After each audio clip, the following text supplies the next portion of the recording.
نعمتی اور ایمان باللہ یعنی اللہ تعالیٰ کے اوپر ایمان کے صلہ میں ہر قسم کی نعمتوں اور سرفرازیوں کے لیے انہیں چن لیا تھا، حتیٰ کہ انہیں منصب نبوت اور رسالت کے لیے بھی منتخب فرما لیا، یعنی حضرت ابراہیم علیہ السلام کو۔ وَإِنَّهُ فِي الْآخِرَةِ لَمِنَ الصَّالِحِينَ، اور آخرت میں ان کا شمار صالحین میں ہوگا۔ یہود و نصارہ نے انبیاء علیہ السلام اور آسمانی کتابوں پر ایمان کے دعوے کے باوجود انبیاء علیہ السلام کی شان میں نازیبا الفاظ اپنی تحریف شدہ کتابوں میں ذکر کیے ہیں۔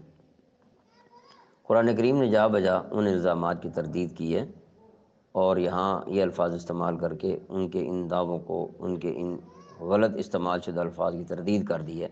فرمایا وَإِنَّهُ فِي الْآخِرَةِ لَمِنَ الصَّالِحِينَ، آپ کا صلحاء میں سے ہونا یہ طے فرما دیا۔